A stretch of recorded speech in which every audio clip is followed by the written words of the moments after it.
Go ahead and get started. This will be great. I'm going to close that out. I don't know what that is. Oh, that's something else. There's always something new going on in this thing. So yeah, just let me know if you're out there. Let me know if you can hear me okay. And we'll go ahead and get started. So first of all, obviously, welcome to a new week. Good morning, Mike. Mike is here. Can you hear me and see me okay, Mike? Sunny Arizona, John is here. Thank you so much, John, for being here. Maria is here. Awesome. Cool. All right, good. Well, everybody can hear me. This is awesome. Hey, Jimmy. Hey, Tally. My mom is here. Hello, Mother. Hey, Mom, I got to get a hold of you, as a matter of fact, because I need to stop over at your house in the next day or two here. So I'll text you when I get done. Mike is here. Lorraine is here. Robert is here. And awesome. Gary's here. Lance is here. Good. Well, hey, everybody. Happy Monday. Today, what we're going to be talking about how to combine arpeggio ideas with simple scale ideas. And I'm just going to give you 3 different things to think about today. These are all going to be in the key of E minor, so we're going to keep it nice and easy, okay? Let's see here. Steven is here. Hey, Steve. Hey, Jeff. Let's see here. Clayt is here. Edwin is here. Awesome. I don't want to take too much time saying hello to everybody, but I'm so glad that you're taking time out of your day to hang out with me and learn a little bit of guitar. So today what we're going to do is Kristen says it's already night here. Well, that's good or bad, depending on how you look at it. The day is over, a new day is going to begin. So, all right, so what we're going to do here is we're going to start off by talking about E minor. Hey, Doug.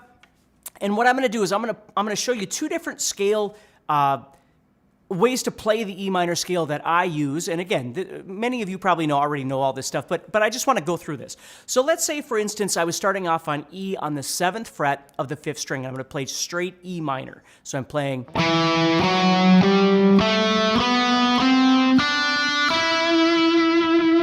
So there's my E minor right there. Now this is where the separation occurs, and you're going to see this in the licks that I play today. So what I'm going to do here is I'm playing E, F sharp, G, A, B, C, D, E.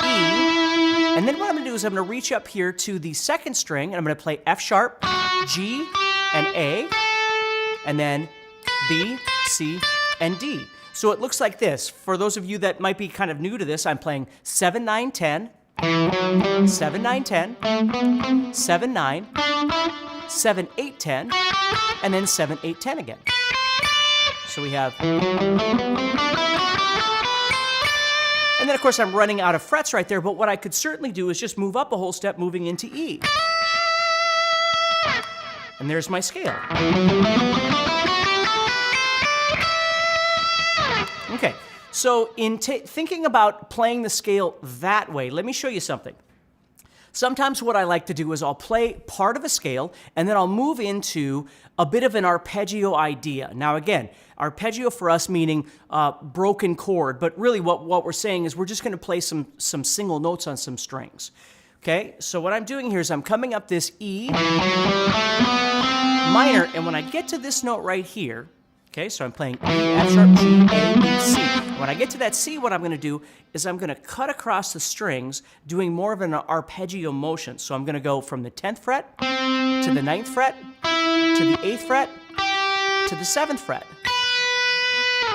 So I'm playing a bit of a scale, and then I'm moving into this cut across those strings to get a little bit different kind of sound like that. Okay, so if you do have a guitar handy and you're trying this out, take a look at it and see if that makes sense to you. Okay? Thank you so much, everybody. Thank you so much for the kind comments. That's awesome. So here we go. So we're going. Now, I'm here and I got to figure out what it is I'd like to do. Well, most of the time for me, what's very comfortable to do is once I reach this first string, I'm either going to go from my 7th fret to my 10th fret, and then maybe slide up to the 12th fret. So I'm going, and I'm using that 10th fret as a transition to slide up to the 12th fret. Okay, now I could have gone from the 7th to the 8th fret just doing a slide like that too. So sorry about that. And that would have been just fine as well. depending on what kind of sound you like. And remember, don't get caught up in how fast it needs to be or something like that. Just think about the creativity of it and then decide what it is that you'd like to do in terms of its execution. Now let me show you, I'm going to descend now. And for me, when I descend, because remember, I'm on the 12th fret right now, I'm on E. Now for me, I almost always will go from the 12 back to the 8, back to the first finger. And the reason is because I'm going to slide back to the 7th fret. So I'm going to go here. And that's how I'm going to set myself up to do that reverse arpeggio going backwards.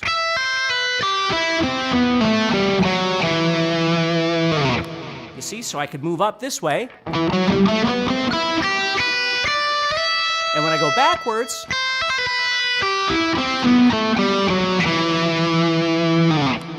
okay?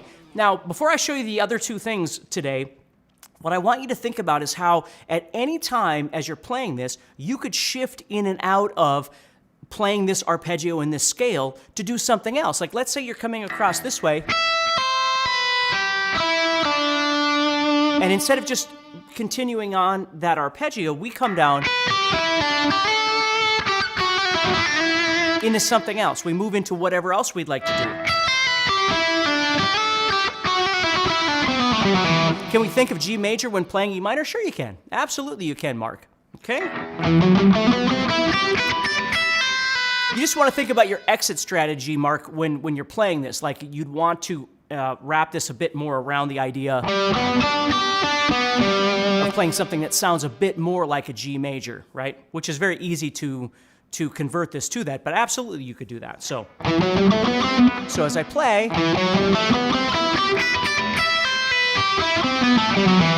so let's say you're trying to play a kind of a dramatic solo, right? So you're doing,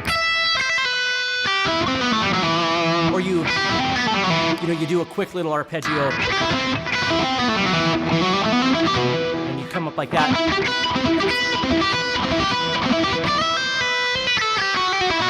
But at any time, you can drop back into that scale and start doing your normal.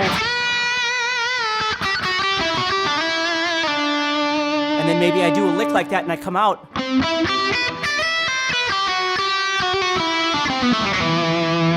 And then maybe I want to go back into that arpeggio. You see, and I don't always have to play it exactly the same. I might not do that. I might just play the outsides and just play 7 and 10. Now let me show you that. What I'm doing right there is I'm playing 12, 8, 12, 8, and then I'm sliding back to the 7 here. Right? Because this 12 is a B, and that's a B. So I could play this over here.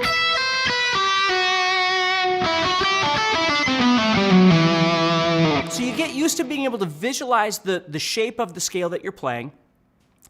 And then from there, you start trying to figure out some creatives on how to move through this, right? That's the most important thing is for me, if you've studied any of my stuff or have any of my guitar courses, which you can always go over to guitarzoom.com and check out, I love intervallic playing. I love players that use a lot of intervals when they do.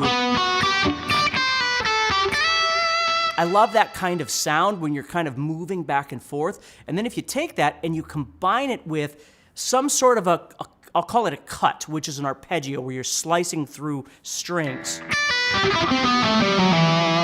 in some capacity. It doesn't have to be all of them or anything like that, but there's a lot of great stuff like that that you can use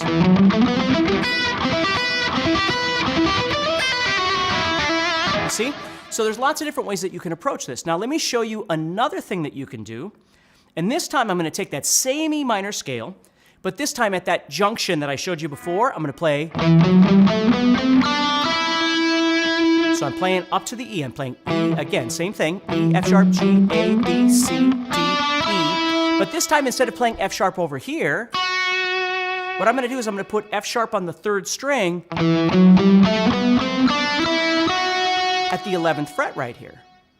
Okay? And because I'm doing that, for me, it's easier for me to reposition my fingering when I play this, if I know this is coming. Okay? Instead of playing my 1st, my 3rd, and my pinky, and then my first, third pinky, and first, third, and then pinky out here, which is perfectly fine if you do that. There's nothing wrong with that. But if in my mind I know this is the direction or the path I'm trying to make, oftentimes what I'll do is I'll start off by playing my first, middle, and third, which puts me on first, middle, and pinky right here. And then I can finish that off by playing 8, 10, 12, 8, 10, 12. And we get what we call a spread fingering, okay, where you've got 2 frets in between.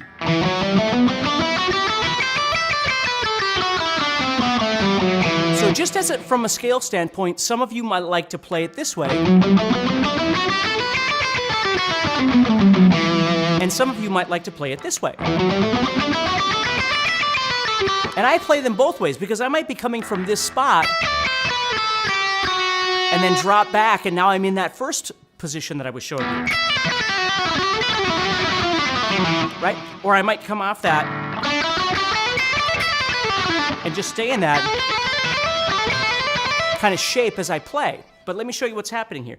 So again, what I want to think about is trying to combine some ideas of some scales along with some arpeggio or cutting ideas, right? So what I'm going to do here is I'm going to play 7 to 10, and then 9, and then 7, which gives me a really nice sounding minor 7 arpeggio.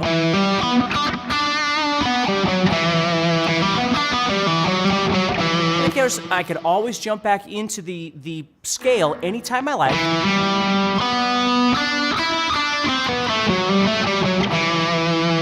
I'm just separating these two sounds. Now when I get to this dominant 7 or minor 7,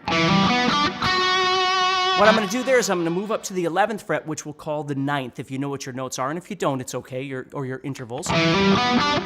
But what I'm doing is, let me explain it in terms of fret numbers. So I'm playing 7, 10, 9, 7, 11.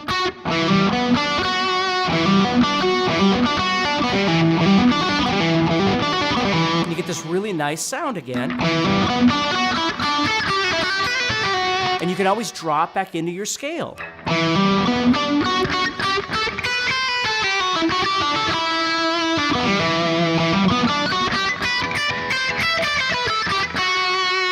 You see, so I see this 7, 8, 10, 12. I see those all the time. So as I'm playing,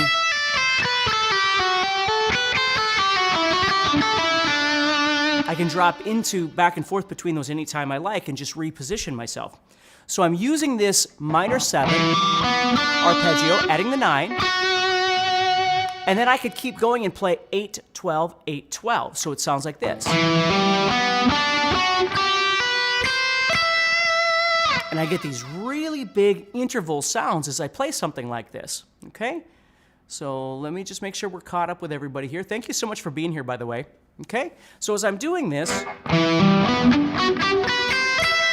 and again, don't keep telling yourself that it has to be a certain speed to be good. It really doesn't. It's just your execution, however you want to play this. And you might drop back, or watch this. I might come up this one I've just showed you. And then I could drop back into the first one that I showed you.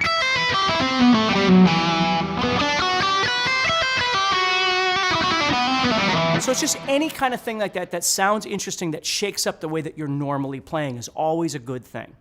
Okay, the third one that I want to show you is a bit more traditional. This is something that I learned from like Yngwie Malmsteen's stuff earlier on, but it's still very functional and I like it a lot. What I'm going to do is I'm going to head over to that E again, but this time I'm going to work on this side. So I'm going to play E, which is the 7th fret, then I'm going to play G, which is the 5th fret, then I'm going to play B, which is the 4th fret.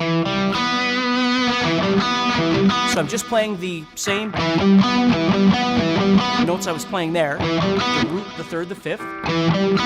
But what I'm going to do then is I'm just going to move back up and play the root, 3rd, 5th of the next octave. So I'm going to go 7, 5, 4, those are the frets. And then on this same 3rd string, I'm going to move up and play 9, 8, 7, which is crossing over the first one that I showed you, right?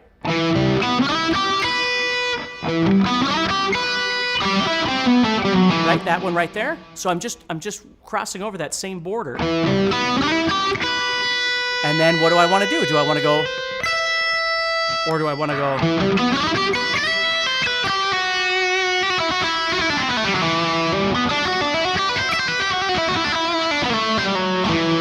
You see, there's so many cool things that you can do if you just sit and kind of study your scale shapes and then start thinking about different ways of either playing up and down, which is a scale, right? Or what I always call cutting or slicing through the strings, which are arpeggios, but instead of just thinking in terms of your arpeggios always only being part of the chord that you're playing, like if you're playing over E minor, you're only allowed to play E, G, and B or something like that. Don't think of it that way, okay? Think of it more as, how can I play it? Like last Monday's thing that I showed you, I talked a lot about this. So as you're playing, think about different ways of being able to cut through or slice through those strings that makes it comfortable for you as a player too. Not just whether or not harmonically it's fitting over the chord that you're playing, but does it feel good, right? Can you come up with something that sounds interesting and feels good, right? Think about that. Steven said fretboard familiarity, which is totally true, okay? You know, just any kind of thing like that. So what I do is I'll take, let's go back to the second one I showed you, which is the 7, 10, 9, 7. And then there's my 11. So what I'll do is I'll do a turnaround on this where I do a pull off from the 11 back to the 7. And then I do 9 and 11 as hammer-ons.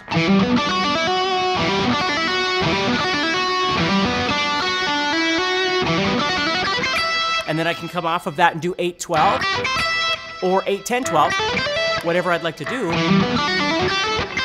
Usually I just do 8, 12, but... And then I might drop back into something like that. So there's lots of different ways of thinking about this as you play.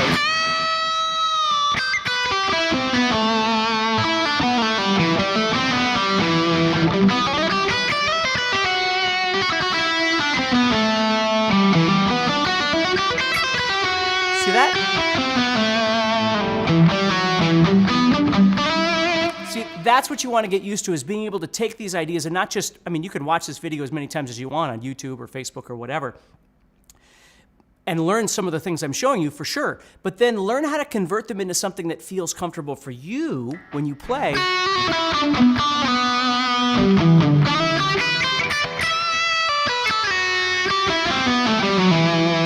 You see? So however you like to,